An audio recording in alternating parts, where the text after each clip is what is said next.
Pada tahapan preinteraksi ini, yang pertama, baca catatan keperawatan atau catatan medis, kemudian yang kedua, tentukan tindakan keperawatan yang akan dilakukan, yang ketiga, eksplorasi diri atau persiapan diri, yang keempat, persiapan alat seperti inkubator tertutup atau terbuka, termometer, jam dengan jarum detik, dan oksigen. Pada tahapan orientasi ini, kita posisikan bayi dengan posisi terlentang. Tahapan kerja yang pertama yaitu cuci tangan. Lakukan gerakan 6 langkah cuci tangan dengan hand rub. Yang kedua, perawatan bayi dalam inkubator tertutup. Yang ketiga, inkubator harus selalu tertutup. Hanya terbuka dilakukan dalam keadaan darurat, misalnya apnea. Jika inkubator dibuka, maka usahakan untuk mempertahankan suhu bayi tetap hangat. Oksigen harus disediakan. 9. Perawatan dan pengobatan dilakukan melalui lubang. 10. Bayi dalam keadaan inkubator harus berada dalam keadaan telanjang atau tidak memakai pakaian untuk memudahkan observasi keadaan umum, misalnya pernapasan dan warna tubuh. 11. Pengaturan panas bagi bayi harus sesuai dengan hati-hati, sesuai dengan berat badan dan kondisi tubuh. 12. Pengaturan oksigen dan kelembapan di dalam inkubator harus diobservasi. 13. Inkubator harus dibersihkan dengan membuka inkubator untuk sementara bayi dipindahkan dahulu ke inkubator lainnya. 14. Inkubator tidak ditempatkan dekat dengan jendela atau dinding serta alat pendingin. 15. Inkubator harus ditempatkan pada ruangan yang hangat kira-kira dengan suhu 27 derajat. 16. Perawatan bayi dalam inkubator terbuka. Inkubator ini harus dibuka jika hendak melakukan perawatan atau model kuno. Pada prinsipnya, perawatan dalam inkubator sama dengan inkubator tertutup. Perbedaannya hanya dalam melaksanakan perawatan. Tahap dokumentasi yang pertama yaitu mencatat nama, umur, atau alamat pasien. Yang kedua, mencatat diagnosis keperawatan. Yang ketiga, tindakan keperawatan yang akan dilakukan. Yang keempat, respon pasien. Yang kelima, evaluasi hasil tindakan atau saat melakukan tindakan. Yang keenam, tanggal dan jam pelaksanaan. Yang ketujuh, mencatat nama dan tanda tangan perawat.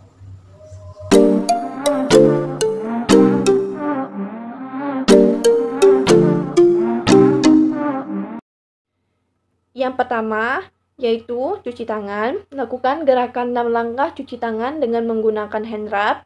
Selanjutnya, baringkan bayi dengan kondisi yang telanjang, hanya genitalia yang ditutup dengan pakaian popok mini saja, agar sinar dapat merata ke seluruh tubuh. Selanjutnya, kedua mata ditutup dengan penutup yang tidak tembus cahaya, dapat dengan kain kasa yang dilipat-lipat dan dilapisi dengan kertas atau kain hitam dan dibalut. Sebelumnya, katupkan dahulu kelopak mata untuk mencegah kerusakan retina. Kedua mata ditutup dengan penutup yang tidak tembus cahaya, dapat dengan kain kasa yang dilipat-lipat dan dilapisi dengan kertas film atau kain hitam dan dibalut. Sebelumnya, katupkan dulu kelopak matanya untuk mencegah kerusakan retina. Tahap kerja yang ke-9 yaitu posisikan bayinya sebaiknya diubah-ubah, telentang, tengkurap setiap 6 jam bila mungkin, agar sinar merata. Tahap kerja yang ke-10 yaitu pertahankan suhu tubuh bayinya agar selalu 36,5 sampai 37,0 derajat Celcius dan observasi suhu setiap 4 sampai 6 jam sekali.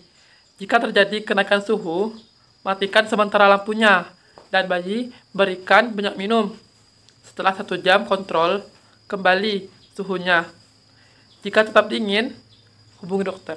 Tahap kerja yang 11 yaitu perhatikan asupan cairan agar tidak terjadi dehidrasi dan meningkatkan suhu tubuh bayinya. Tahap kerja yang ke-12 yaitu pada waktu memberikan minum bayi dikeluarkan di pangku, penutup mata dibuka, perhatikan apakah terjadi iritasi atau tidak. Tahap kerja yang ke-13 yaitu kadar bilirubin diperiksa setiap 8 jam setelah pemberian terapi 24 jam. Tahap kerja yang 14 yaitu Bila kadar bilirubin telah turun menjadi 7,5 mg/sen atau kurang, terapi dihentikan, walaupun belum 100 jam. Untuk tahap yang 15, yaitu jika setelah pemberian terapi 100 jam bilirubin dan dia tetap tinggi, atau kadar bilirubin dalam serum tetap tinggi, coba lihat kembali apakah lampu belum melebihi 500 jam digunakan, maka selanjutnya hubungi dokter, mungkin perlu transfusi tukar.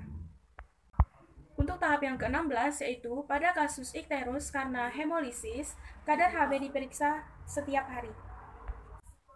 Untuk tahap terminasi, yaitu yang pertama itu tahap nomor 17, yaitu kita bisa informasikan kepada ibu pasien tentang hasil kegiatan.